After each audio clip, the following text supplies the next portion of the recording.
जय हिंद साथियों। साथियों, उम्मीद है आपको ऑडियो वीडियो प्रॉपर दिखाई और सुनाई पड़ रहा होगा। साथियों, ये हमारे पीईटी के जीएस का ये दूसरा क्लास है। साथियों, इस वीडियो में प्रश्नों की संख्या ज्यादा नहीं है, लेकिन विश्लेषण में कोई कमी नहीं की गई है। चलिए चलते हैं पहले प्रश्न पर। यह है पहला प्रश्न, संविधान से रिलेटेड प्रश्न है। भारतीय संविधान की प्रस्तावना में कौन से संशोधन अधिनियम के द्वारा अखंडता शब्द जोड़ा गया? संविधान संशोधन से संबंधित है यह प्रश्न। तो वो हमारा संविधान संशोधन था 42वां संविधान संशोधन, जिसमें अखंडता, समाजवादी और पंथ नीति में जोड़ा गया था। और देख लेते हैं विकल्प का। 44वां संविधान संशोधन दिया गया था, तो 44वां संविधान संशोधन क्या है? वो है संपत्ति का अधिकार। संपत्ति के अधिकार को मौलिक अधिकार से हटाकर एक विधिक अधिकार बनाया गया था अनुच्छेद 300 ए के तहत। अनुच्छेद 300 ए के तहत 42वां संविधान संशोधन 1976 में हुआ था, जिसको मिनी कॉन्स्टिट्यूशन कहते हैं। मिनी कॉन्स्टिट्यूशन अमेंडमेंट अखंडता, समाजवादी और पंथ निरपेक्ष जोड़ा गया था प्रस्तावना में। और अनुच्छेद 51 ए जोड़ा गया था। अनुच्छेद 51 ए, अनुच्छेद 51 ए, जिसमें मूल कर्तव्य है, मूल कर्तव्य रूस से लिया गया है। कुल 10 मूल कर्तव्य थे, अब वर्तमान में 11 हो गए हैं। 73वां संविधान संशोधन पंचायती राज से संबंधित है, जो अनुच्छेद 243 से संबंधित है। 81वां संविधान संशोधन 2002 में हुआ था, शिक्षा का अधिकार, अनुच्छेद 21 ए। चलिए चलते हैं अगले प्रश्न पर। प्रश्न है धन विधेयक से संबंधित। कह रहा है किस अनुच्छेद में धन विधेयक को परिभाषित किया गया है? विकल्प देखते हैं तो अनुच्छेद 50, 19, 40 और 110। अनुच्छेद 50 क्या है? यह कार्यपालिका और न्यायपालिका का पृथककरण किया गया था। अनुच्छेद 19 अभिव्यक्ति की स्वतंत्रता, बोलने की स्वतंत्रता, अनुच्छेद 19। अनुच्छेद 40 क्या है? ग्राम पंचायत गठन, हमने कल के वीडियो में भी इसको डिस्कस किया था। अनुच्छेद 110 धन विधेयक से संबंधित है, तो इसका विकल्प ये सही होगा। तीसरा प्रश्न है भूमध्य रेखा पर एक अक्षांश की दूरी कितनी होती है? देखिए, भूमध्य रेखा पर दो अक्षांशों के बीच की दूरी पूछा है। दो अक्षांशों के बीच की दूरी, जैसे ये भूमध्य है, ये भू है पृथ्वी, और ये अक्षांश और ये अक्षांश, 1 डिग्री अक्षांश। हाँ सही है। दो अक्षांशों के बीच की दूरी 111 किलोमीटर होती है। कुल देशांतर की संख्या, ये अक्षांश है जो ऐसे है, यहाँ ये अक्षांश है और इसको कहते हैं देशांतर। ये देशांतर, कुल देशांतर की संख्या 360, कुल अक्षांश 181। देखिए, अक्षांश की संख्या दो कैसे है? जैसे ये ऊपर जो पहला अक्षांश है, ये एक बिंदु की तरह होता है। अगर बिंदु को लिया जाता तो 181, अगर इसको नहीं लिया जाता, एक ऊपर एक नीचे, अगर नहीं लिया जाता तो 179। देशांतर के बीच की दूरी जो होती है 111.6 समथिंग करके होती है, और अक्षांश की दूरी 111 किलोमीटर। दो अक्षांशों के बीच की दूरी और देशांतरों के बीच की दूरी डिफरेंट होती है, सेम नहीं है। 111 समथिंग कुछ करके है, इतना किलोमीटर, और 111 किलोमीटर। चलिए चलते हैं अगले प्रश्न पर। कह रहा है निम्नलिखित में से कौन एक सम्मिलित नहीं है? नाथुला दर्रा है, दर्रे संबंधित प्रश्न है। कह रहा है कौन सम्मिलित नहीं है? नाथुला दर्रा अरुणाचल प्रदेश में, ये अरुणाचल प्रदेश में नहीं है। नाथुला दर्रा सिक्किम में है। नाथुला दर्रा सिक्किम में है। नाथुला है, जयलेपला है, ये सिक्किम में है। अरुणाचल प्रदेश में कौन से दर्रे हैं? बोमडिला दर्रा, दीपू दर्रा और यांग्याप दर्रा। देखिए, लिपुलेख दर्रा उत्तराखंड में है, माना दर्रा और नीति दर्रा। उत्तराखंड में कौन कौन दर्रे? मान दर्रा, नीति दर्रा, लिपुलेख दर्रा। हिमाचल प्रदेश में देख लेते हैं, हिमाचल प्रदेश में है रोहतांग दर्रा। रोहतांग दर्रा से यहाँ से 3 नदियां निकलती हैं, कल की वीडियो देखिए क्लियर हो जाएगा। पाल घाट दर्रा, ये कहाँ है? केरल में। देखिए, पाल घाट, भोर घाट और थाल घाट, 3 दर्रे हैं, थोड़ा सा सेम वॉइस के हैं, सेम साउंड के। तो भोर घाट दर्रा और धाल घाट दर्रा, भोर घाट और थाल घाट। देखिए, भा और था कुछ कुछ सिमिलर है, तो ये महाराष्ट्र से है, और जो पाल घाट है केरल से। इस तरह से आपको याद रख सकते हैं। बाकी पाल घाट दर्रा केरल से है, भोर घाट और थाल घाट महाराष्ट्र से। नदी का एक प्रश्न आया है, यमुना नदी का उद्गम स्थल कहां पर है? उद्गम स्थान के बारे में पूछा गया है। ऑप्शन देख लेते हैं। इसमें चौखंबा दिया है, बंदरपूछ है, नंदा देवी है, नीलकंठ है। वैसे इसका ऑप्शन सही है बंदरपूछ, ऑप्शन बंदरपूछ सही है। देखिए उद्गम स्थान से कई सारे प्रश्न पूछे जाते हैं। हमने पिछली कक्षा में सिंधु नदी उसके सहायक नदियों के उद्गम स्थल के बारे में चर्चा किया था। इस वीडियो में कुछ और अन्य नदियां हैं जिनके उद्गम स्थल को हम देखेंगे। देखिए नर्मदा नदी जो मध्य प्रदेश में बहती है, इसका उद्गम स्थल है विंध्याचल पर्वत, अमरकंटक में नदी कुंड। गोदावरी नदी बहती है महाराष्ट्र में और ये उसका उद्गम स्थान है नासिक त्र्यंबकेश्वर। गोदावरी नदी बहती है कर्नाटक में, पश्चिमी घाट ब्रह्मगिरी पहाड़ियों से निकली है ये। महानदी जो कि उड़ीसा की सबसे लंबी नदी है, रायपुर सिहाव पर्वत श्रेणी है। कृष्णा नदी इसका उद्गम स्थल पश्चिमी घाट महाबलेश्वर पहाड़ी महाराष्ट्र में। चलिए चलते हैं अगले प्रश्न पर। गहराई निम्नलिखित में से कौन सा ग्रह सूर्य से सबसे दूर है? सूर्य से दूरी या ग्रह से दो तरीके से प्रश्न पूछे जाते हैं। एक है सूर्य से कौन है, कौन पहले है, तीसरे स्थान पर कौन है, इस तरीके से पांचवें स्थान पर कौन है। एक होता है सबसे बड़ा कौन है, उससे छोटा कौन है, तीसरे नंबर का सबसे छोटा कौन है, तीसरे नंबर का सबसे बड़ा कौन है। इस तरीके से दो तरीके से प्रश्न पूछे जाते हैं। तो देखिए हम सबके बारे में एक साथ चर्चा करेंगे। जैसे अगर पूछेगा सबसे छोटा ग्रह बुध, सबसे नजदीकी ग्रह बुध। शुक्र के बाद ये देखेंगे कि शुक्र जो है, शुक्र है पृथ्वी की जुड़वा बहन शुक्र, भोर का तारा सांझ का तारा शुक्र, पृथ्वी पृथ्वी की जुड़वा बहन शुक्र। पृथ्वी के सबसे नजदीक कौन है? मंगल ग्रह। बृहस्पति सबसे बड़ा ग्रह। सबसे दूर जो है, सबसे दूर वरुण है। तो सूर्य से सबसे दूर पूछा है, वरुण सही होगा। चलते हैं अगले प्रश्न पर। देखिए अगला प्रश्न आ चुका है। बाबर नहीं, यहाँ होगा भारत। बाबर ने भारत पर किस वर्ष आक्रमण किया?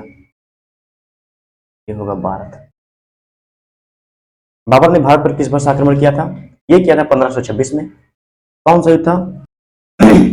ये था पानीपत का प्रथम युद्ध। देखिए पानीपत का प्रथम युद्ध 1526 में।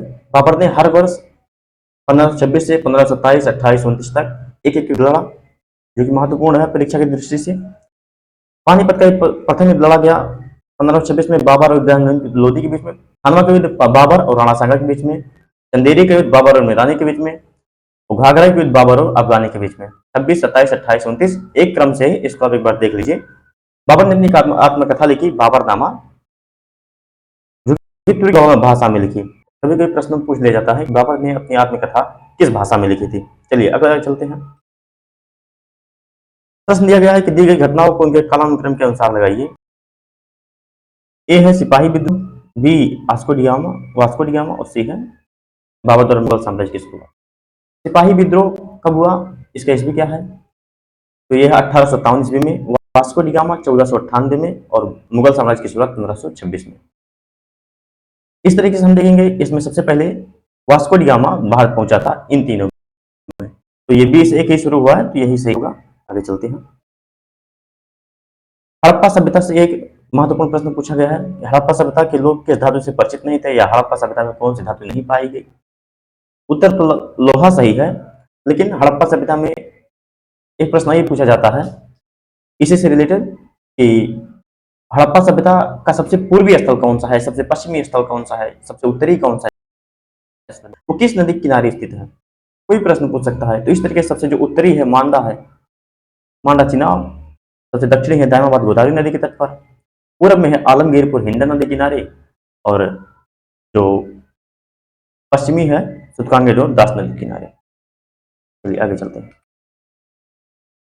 पूछ रहा है किसी पिंड का वजन पृथ्वी के केंद्र में कितना होता है। देखिए पृथ्वी के केंद्र में गुरुत्वीय त्वरण का मान 0 होता है। पृथ्वी के केंद्र में गुरुत्वीय त्वरण का मान 0 होता है। देखिए वजन मतलब भार, भार बराबर क्या होगा, जो द्रव्यमान है और उस पर जो जी लग रहा है गुरुत्वीय त्वरण। गुरुत्वीय त्वरण अगर 0 होगा तो उसका भार 0 हो जाएगा। इस तरीके से इसका उत्तर 0 आएगा। आगे चलते हैं। देखिए कुशाण वंश से संबंधित प्रश्न पूछा गया है। कई बार क्या होता है कि प्रश्न कुछ पूछा जाता है और उसका उद्देश्य कुछ और रहता है पूछने का। जैसे पूछा गया कौन सा शासक कुशाण वंश से संबंधित है, लेकिन अगर आप ध्यान से देखेंगे तो पूछना चाह रहा है कि इसमें से कौन है जो कुशाण वंश की स्थापना की थी, कुशाण वंश का संस्थापक कौन है, ये पूछ रहा है प्रश्न। तो इसी तरीके से प्रश्न कई बार घुमा के पूछता है, तो हम जितने वंश हैं उनके संस्थापक को अलग से देख लेंगे। हो सकता है ये एग्जाम में 1 नंबर 2 नंबर दिला दे। तो कुशाण वंश के संस्थापक पूछ रहा है तो कौन है, कुजुल कटफिसेस इसके शासक हैं या संस्थापक हैं। इस तरीके से पुष्यमित्र जो थे ऑप्शन में ये शुंग वंश के संस्थापक है, और जो दंतिदुर्ग हैं ये राष्ट्रकूट वंश के संस्थापक। आगे देखते हैं, इधर दिया गया है वंश और उसके, देखिए ये है वंश और इसके संस्थापक दिया गया है। हरेक वंश की स्थापना किसने की थी? बिंबिसार ने। हरेक वंश की स्थापना बिंबिसार ने। शिशुनाग वंश की स्थापना शिशुनाग ने। नंद वंश की स्थापना महापद्म नंद ने की थी। मौर्य वंश जो है उसको चंद्रगुप्त प्रथम ने। प्रणव वंश वासुदेव ने। सातवाहन वंश सिमुक ने। और जो गुप्त वंश है श्रीगुप्त ने। तो फिर से देख लेते हैं, हरेक वंश की स्थापना बिंबिसार ने। शिशुनाग वंश की स्थापना शिशुनाग ने। नंद वंश की स्थापना महापद्म नंद ने। मौर्य वंश की स्थापना चंद्रगुप्त प्रथम ने। कर्ण वंश की स्थापना वासुदेव ने। सातवाहन वंश की स्थापना सिमुक ने। और जो गुप्त वंश की स्थापना श्रीगुप्त ने किया था। गुलाम वंश, गुलाम वंश देख लेते हैं। गुलाम वंश की स्थापना कुतुबुद्दीन ऐबक ने। गुलाम वंश की स्थापना कुतुबुद्दीन ऐबक ने। खिलजी वंश की स्थापना जलालुद्दीन खिलजी ने। तुगलक वंश की स्थापना गयासुद्दीन तुगलक ने।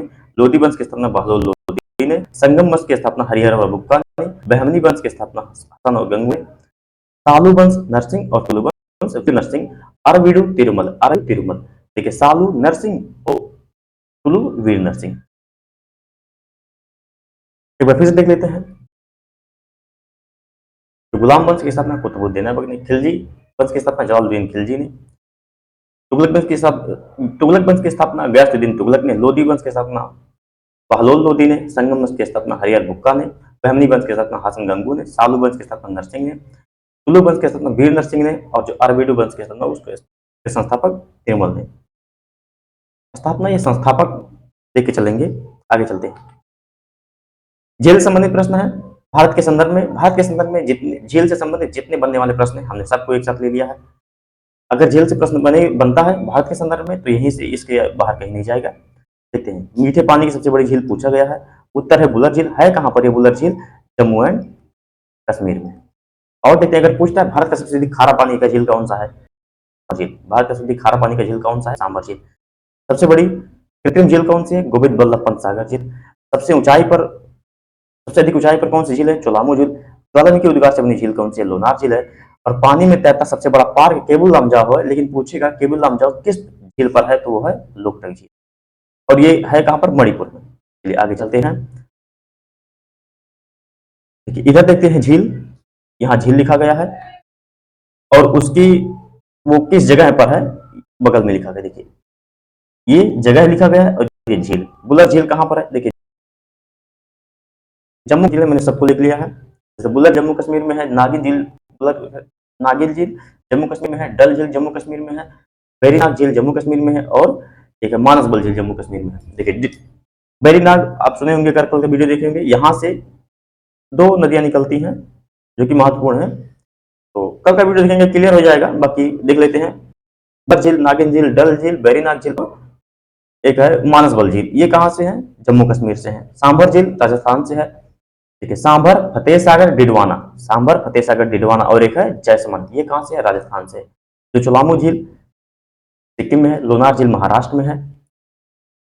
फुलेरू झील कहाँ पर है? आंध्र प्रदेश में है। उमियम मेघालय में है। लोकटक मणिपुर में है। चिल्का झील उड़ीसा में है। आप याद रखेंगे। आगे चलते हैं।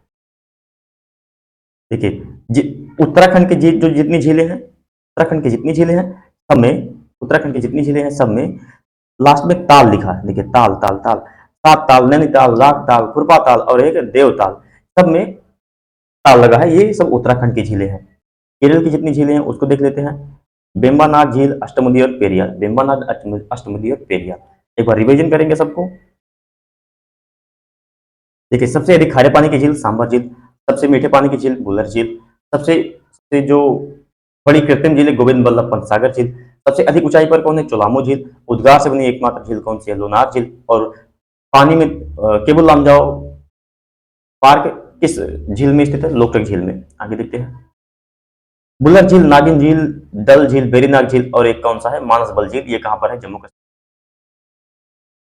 सांबर झील फतेह सागर डिडवाना और जैसमंद कहाँ है? राजस्थान में। चोलामू सिक्किम में है। लोनार महाराष्ट्र में है। फुलेरू आंध्र प्रदेश में है। उमियम मेघालय में है। और लोकटक मणिपुर, चिल्का उड़ीसा में है। चलिए आगे चलते हैं। जितने ताल हैं सब उत्तराखंड और वेम्बनाड, अष्टमुदी और पेरियार केरल में। आगे चलते हैं।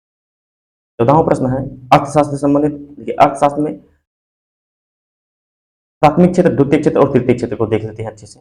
प्राथमिक क्षेत्र में कौन कौन से व्यवसाय आते हैं? जैसे कृषि, पशुपालन, मत्स्य पालन, पालन, ये जो मतलब का संबंध प्रकृति से डायरेक्ट हो, जिनका संबंध प्रकृति से डायरेक्ट हो वो प्राथमिक क्षेत्र में आएंगे। प्राथमिक क्षेत्र के उत्पाद को देखिए, प्राथमिक क्षेत्र के उत्पाद को जो कच्चे माल के उपयोग में जो जहां देखिए प्राथमिक क्षेत्र के उत्पाद को कच्चे माल के तौर पर कौन उपयोग करते हैं? द्वितीय क्षेत्र में। कच्चे माल के तौर पर द्वितीय क्षेत्र में, जैसे वस्त्र उद्योग हो गया, वाहन उद्योग हो गया, ये सब द्वितीय क्षेत्र में। यहाँ देखिए कपड़ा उद्योग लिखा है, ये द्वितीय क्षेत्र का है। तृतीय क्षेत्र में कितने कौन कौन आते हैं? जितनी सेवाएं हैं, जैसे बीमा, चिकित्सा, बैंकिंग, ये सब। तो तृतीय क्षेत्र का पूछा है। देखिए कपड़ा उद्योग द्वितीय क्षेत्र, डेयरी पहला, चीनी उद्योग दूसरा, और ये हो गया कि तीसरा, यानी सही यही है। आगे चलते हैं। कह रहा है जब एक चींटी काटता है तो किस अम्ल का रिसा होता है? चींटी काटता है तो किस अम्ल का रिसा होता है? फार्मिक। आगे चलते हैं। सिंधु की सहायक नदियों में सबसे बड़ी नदी कौन सी है? देखिए जो हमने पिछले सेशन किया था उसमें सिंधु की जितनी सहायक नदियां हैं उनके उद्गम स्थल के बारे में हमने चर्चा किया था। इसमें जो उनकी सहायक नदियां हैं उनके प्राचीन नाम को कई बार पूछ लेता है कि झेलम का प्राचीन नाम क्या है? बितस्ता, चिनाव अस्किनी, ऐसे रावी का पुरुषनी, व्यास का विपाशा, सतलज का शतुद्री। तो इस तरीके से पूछ रहा है सबसे बड़ी नदी कौन सी है? वैसे तो सही है झेलम। देख लेते हैं, झेलम का प्राचीन नाम बितस्ता। झेलम का प्राचीन नाम कौन सा है? बितस्ता। दो तीन बार आप इसको पढ़ेंगे तो याद हो जाएगा। झेलम का प्राचीन नाम बितस्ता, चिनाब का अस्किनी, रावी का पुरुषनी, व्यास का विपाशा और सतलज का शतुद्री। आगे चलते हैं। उत्सव संबंधी हमने एक प्रश्न लिया है स्ट्रैटेजी के में। हो सकता है यहाँ से भी एक प्रश्न आपके एग्जाम में आ जाए कि हमने जितने महत्वपूर्ण उत्सव हैं सबको हमने इसी में ले लिया है। बंगाला उत्सव मेघालय में स्थित है, इसको याद रखेंगे। बाकी जो अन्य उत्सव देख लेंगे। लोकरंग उत्सव मध्य प्रदेश, लोकरंग उत्सव मध्य प्रदेश। मकर बिलक्कू और तिरुवतिरा, मकर बिलक्कू और तिरुवतिरा केरल में है। यावसांग मणिपुर में है, खर्ची त्रिपुरा में है, कोची हिमाचल प्रदेश में, उत्तराखंड में है। आगे चलते हैं। नुआखाई उत्सव उड़ीसा में, नुआखाई उत्सव उड़ीसा। बथुकम्मा तेलंगाना, मोपिन अरुणाचल प्रदेश, सुमंगलीला मणिपुर, द्री अरुणाचल प्रदेश। देखिए अरुणाचल प्रदेश के दो, मोपिन और द्री दोनों अरुणाचल प्रदेश में है। सिग्मो कहाँ है? गोवा में। सिग्मो कहाँ मनाया जाता है? ये उत्सव सभी है, सिग्मो कहाँ मनाया जाता है? गोवा में। बिहू असम में, गुड़ी पड़वा महाराष्ट्र में, चपचारकूट और पावलकूट दोनों मिजोरम। पेनकुनी, विशु, त्रिशूरपुरम और निशांगदी केरल के जो महत्वपूर्ण कौन कौन से हैं? पेनकुनी, विशु, त्रिशूरपुरम और निशांगदी, ये केरल में है। तमिलनाडु की देख लेते हैं। तमिलनाडु में 6 जो महत्वपूर्ण हमने ले लिया है। ये तमिलनाडु, जैसे फ्लोट फेस्टिवल, महामागम या महामहाम, इसको कहीं देखेंगे महामहाम, मामल्लापुरम, आदिपिरुक्कू, थाईपुसम और पोंगल। फ्लोट फेस्टिवल, महामहाम या महामागम, मामल्लापुरम, आदिपिरुक्कू, थाईपुसम और पोंगल, ये तमिलनाडु के महत्वपूर्ण उत्सव हैं। हार्नबिल नागालैंड में, लोसंग सिक्किम में, उगादि आंध्र प्रदेश, रण उत्सव गुजरात में है, हरेली त्योहार छत्तीसगढ़ और हरेला उत्तराखंड में मनाया जाता है।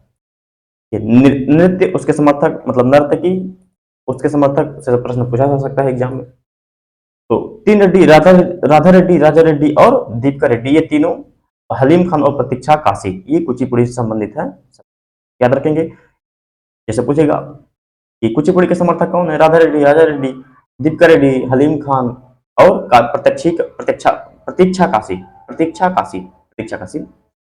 राधा रेड्डी, राजा रेड्डी, दीपिका रेड्डी, हलीम खान और प्रतीक्षा काशी। आगे चलते हैं। मंदिर, जितने भी महत्वपूर्ण मंदिर हैं हमने ले लिया है इसी में। लिंगराज मंदिर कहाँ पर स्थित है? मंदिर में जितने महत्वपूर्ण हमने सबको ले लिया है, तो एक बार देख लेते हैं। ये महाबोधि मंदिर कहाँ पर है? बिहार में। सबरीमाला मंदिर केरल में है। सोर और एरावतेश्वर तमिलनाडु में, सोर एरावतेश्वर तमिलनाडु में है। दिलवा मंदिर राजस्थान में, होयसलेश्वर कर्नाटक में, मीनाक्षी मंदिर तमिलनाडु में है। आगे चलते हैं। देखिए संघ और उसके मुख्यालय, परीक्षा का ये फेवरेट सवाल है। वैसे WTO का फुल फॉर्म क्या होता है? वर्ल्ड ट्रेड ऑर्गेनाइजेशन, वर्ल्ड विश्व व्यापार संघ, मुख्यालय जिनेवा में। आगे देखते हैं जितने महत्वपूर्ण मुख्यालय हैं, जैसे अंतर्राष्ट्रीय ओलंपिक समिति का मुख्यालय लुसाने में, अंतर्राष्ट्रीय ओलंपिक समिति का मुख्यालय लुसाने में है। इंटरपोल का मुख्यालय फ्रांस में है। नाटो का मुख्यालय ब्रुसेल्स में है। विश्व बैंक का वाशिंगटन DC में, सार्क का नेपाल में है। विश्व खाद्य कार्यक्रम रोम में है। ओपेक वियना में। ये एक पेट्रोलिय संघ है। अफ्रीकी एकता संघ अदिस अबाबा, अफ्रीकी एकता संघ अदिस अबाबा, अरब लीग काहिरा मिस्र। ऐसे ही एशिया विकास बैंक है। एशिया विकास बैंक का मुख्यालय कहाँ पर है? ADB, इसका मुख्यालय कहाँ पर है? मनीला में। अंतर्राष्ट्रीय मुद्रा कोष वाशिंगटन DC में है। विश्व व्यापार संघ, रेड क्रॉस, गैट और यूरोपीय मुक्ति बाग जिनेवा में है। देखिए, हमारे प्रश्नों की श्रृंखला यहीं पर समाप्त होती है, लेकिन हमने जो पढ़ा है, हम सारे प्रश्नों का एक बार फिर से रिवीजन करेंगे, एकदम सुपर फास्ट तरीके से, जितना जल्दी हो सकेगा उतनी जल्दी। चलिए चलते हैं पहले प्रश्न पर। पहला प्रश्न हमारा संविधान से था, पूछा था अखंडता शब्द कब जोड़ा गया था? अखंडता शब्द कब जोड़ा गया था? 42वें संविधान संशोधन। 42वें संविधान संशोधन क्या है? मिनी कॉन्स्टिट्यूशन इसको कहा जाता है। 51 में जोड़ा गया था इसी में। कुल जब जोड़ा गया था 51 में, तब मूल कर्तव्य, तो उस समय मूल कर्तव्य की कुल संख्या 10 थी, लेकिन वर्तमान में अब 11 हो गई है। अखंडता, तीन शब्द जोड़े गए थे प्रस्तावना में, अखंडता, समाजवादी और पंथ निरपेक्ष, ये तीनों जोड़े गए थे। 73वां संविधान संशोधन हमने 73वां संविधान संशोधन के बारे में हमने चर्चा किया, जो कि पंचायती राज से संबंधित है, 243वें संविधान संशोधन से, 243वें संविधान से। 86वां संविधान संशोधन 2002 में, शिक्षा का अधिकार, अनुच्छेद 21 ए।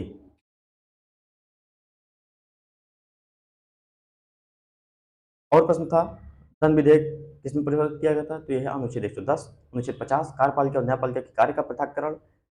अनुच्छेद 19 बोलने की स्वतंत्रता, अभिव्यक्ति स्वतंत्रता। अनुच्छेद 40 ग्राम पंचायत का गठन। अनुच्छेद 110 धन विधेयक। दो अक्षांशों के बीच की दूरी, 111 किलोमीटर। दो देशांतर के बीच की दूरी 111.6 समथिंग किलोमीटर। कुल देशांतर कितने हैं? 360 है, और कुल अक्षांश 181 है। दर्रा, नाथुला दर्रा कहाँ पर है? सिक्किम में। अरुणाचल प्रदेश के महत्वपूर्ण दर्रे कौन से? बोमदीला दर्रा, दीपू दर्रा और यांगेब दर्रा। लिपलेख दर्रा कहाँ है? उत्तराखंड में। उत्तराखंड के और क्या है? माँ दर्रा, नीति दर्रा उत्तराखंड के हैं। रोहतन दर्रा कहाँ से है? हिमाचल प्रदेश से है। पाल घाट, देखिए थाल घाट और बोर घाट कहाँ का है? महाराष्ट्र है। पाल घाट केरल का है। आगे चलते हैं, उद्गम स्थल देखते हैं। यमुना नदी का उद्गम बंदरपूछ, बंदरपूछ यमुनोत्री पहाड़, बंदरपूछ यमुनोत्री। देखिए इसको थोड़ा सा, बंदरपूछ यमुनोत्री।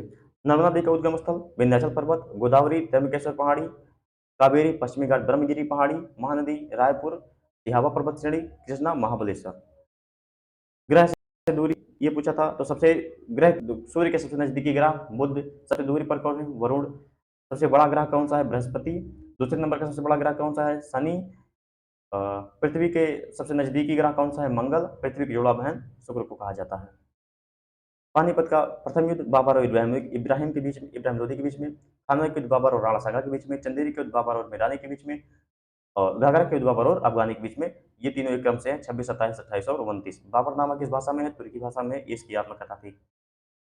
चलिए, हड़प्पा सभ्यता का सबसे पूर्वी स्थल आलमगीरपुर, आलमगीरपुर हिंडन नदी, आलमगीरपुर हिंडन नदी। सबसे पश्चिमी सुतकांगेड और दास नदी। सबसे उत्तरी मांडा चिनाब नदी। और सबसे दक्षिणी दाइमा गोदावरी नदी। पृथ्वी के केंद्र पर किसी वस्तु का भार क्या होगा? 0 होगा। कुशाल वंश का संस्थापक कुजुल कर्तिशस। राष्ट्रकूट वंश का स्थापक दंती दुर्ग था। शुंग वंश का स्थापक पुष्यमित्र शुंग। हरिक वंश का संस्थापक बिंबिसार था। शिशुनाग वंश का संस्थापक शेषनाग था। नंद वंश का महानंद। मौर्य वंश का चंद्रगुप्त। कर्ण वंश का वासुदेव। सातवाहन वंश का चिमुक। इस तरीके से गुप्त वंश का सेगुप्त। गुलाम वंश का कुतुबुद्दीन ऐबक। खिलजी वंश का जलालुद्दीन खिलजी। तुगलक वंश का बहलोल लोदी। तुगलक वंश का गयासुद्दीन तुगलक। तुगलक वंश का गयासुद्दीन तुगलक। लोधी वंश का बहलोल लोदी। संगम वंश का हरिहर व बुक्का। बहमनी वंश का हसन व गंगू। सालू वंश नरसिंह। तुलु वंश वीर नरसिंह। अरविडु तिरुमल।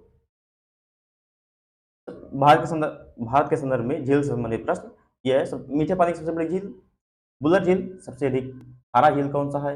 खारे पानी का झील सांभर झील। सबसे बड़ी कृत्रिम झील कौन सी है? गोविंद बल्लभ पंत सागर झील। सबसे अधिक ऊंचाई पर ज्वालामुखी झील। ज्वालामुखी उद्गार से बनी झील कौन सी है? लोनार झील। और केबुल लामजाओ पार्क जो कि तैरता पार्क है, किस झील पर है? लोकटक झील पर। बुलर झील जम्मू कश्मीर, बुलर झील, नागिन झील, डल झील, बेनीनाग झील और एक है मानसबल झील जम्मू कश्मीर में। सांभर झील फतेह सागर डिडवाना और जयसमंद राजस्थान में। कोलामू सिक्किम में है। लोनार महाराष्ट्र में। कुलेरू आंध्र प्रदेश। उमियम मेघालय। लोकटक मणिपुर। चिल्का उड़ीसा। जितने ताल हैं उत्तराखंड में, और बेम्बानाड अष्टमुडी और पेरियार केरल में है। प्राथमिक क्षेत्र के अंदर कौन से आते हैं जिनका संबंध प्रकृति से डायरेक्ट हो? वो जैसे कृषि, पशुपालन, मत्स्य पालन, बकरी पालन, ये सब। द्वितीय क्षेत्र में, जिनमें प्राथमिक क्षेत्र के उत्पाद को कच्चे माल की तरह पर, कच्चे माल के जैसे उपयोग किया जाता है, वो द्वितीय क्षेत्र में, जैसे वस्तु वस्तु उद्योग, वाहन उद्योग, इस तरीके से। तृतीय क्षेत्र में कौन आते हैं? सेवा क्षेत्र, बीमा, बैंकिंग, चिकित्सा सेवा, ये सब आते हैं। चीटी का अर्थ किस अम्ल? फार्मिक अम्ल का रिसा होता है। देखिए, झेलम का प्राचीन नाम बितस्ता, चिनाव का अस्किनी, रावी का पुरुषनी, व्यास का विपाशा, सतलज का शतद्री। उत्सव संबंधित एक प्रश्न है। लोकरंग उत्सव मध्य प्रदेश, मकरविलक्कू तिरुवत्रा केरल में, याओसांग मणिपुर, खर्ची त्रिपुरा, गोची हिमाचल प्रदेश और गोंचा महोत्सव छत्तीसगढ़। नुआखाई उत्सव उड़ीसा में है, वतुकम्मा तेलंगाना में है, मोपिन और द्री अरुणाचल प्रदेश में, संगीला मणिपुर में, सिंगमो गोवा में है। बिहू असम में है, गुड़ी पड़वा महाराष्ट्र में, चपचारकूट मिजोरम, चपचारकूट पाल के जो जितने कूट हैं मिजोरम में है। पेनकुनी विश्व त्रिशूरपुरम और निशांगरी, पेनकुनी विश्व त्रिशूरपुरम निशांगरी केरल में है। फ्लोट फेस्टिवल महामहम या महामगम ममल्लापुरम आदिपिरक्कू थाईपुसम और पोंगल तमिलनाडु में है। हार्नबिल नागालैंड में है। लोसांग सिक्किम में। उगादि उत्सव आंध्र प्रदेश का। रण उत्सव राजस्थान में नहीं, गुजरात में है। हरेली छत्तीसगढ़, हरेला उत्तराखंड में है। देखिए राजा रेड्डी, दीपका रेड्डी, हलीम खान, प्रतीक्षा काशी, कुचिपुड़ी नृत्य से संबंधित है। लिंग देखिए महाबोधि मंदिर बिहार में है, सबरीमाला में केरल में है, शोर एरावतेश्वर तमिलनाडु में है, दिलवाड़ा राजस्थान, होयसलेश्वर कर्नाटक, मीनाक्षी मंदिर तमिलनाडु। WTO का मुख्यालय कहाँ पर है? जिनेवा में है। अंतर्राष्ट्रीय ओलंपिक समिति लुसानी, इंटरपोल का मुख्यालय फ्रांस, नाटो ब्रुसेल्स में है, विश्व बैंक का मुख्यालय वाशिंगटन डीसी में है, विश्व खाद्य कार्यक्रम रोम में है, ओपेक वियना में है, सार्क नेपाल में है, अफ्रीकी एकता संघ का मुख्यालय अदिस अबा अरब लीग काहिरा में है, एशियाई विकास बैंक मनीला में है, अंतर्राष्ट्रीय मुद्रा कोष वाशिंगटन डीसी में है, विश्व व्यापार संघ रेड क्रॉस गाइड और यूरोपीय मुक्त व्यापार संघ जिनेवा में है। ठीक है साथियों, देखिए दोस्तों, क्लास हमारा समाप्त हो चुका है। हमने इसमें प्रश्न ज़्यादा नहीं लिया था, लेकिन जितने प्रश्न थे उम्मीद है उसका व्याख्या आपको पसंद आया होगा। हमने जितने प्रश्न लिए थे वो प्रश्न जिससे संबंधित थे उससे संबंधित हमने हमने और विस्तार में चर्चा किया है। देखिए अगर आपको प्रश्न अच्छे लगे हों, आपको कंटेंट अच्छा लगा हो, तो अपने दोस्तों में शेयर जरूर कीजिएगा। बाकी मिलते हैं आपसे अपने अगले वीडियो में। जय हिंद।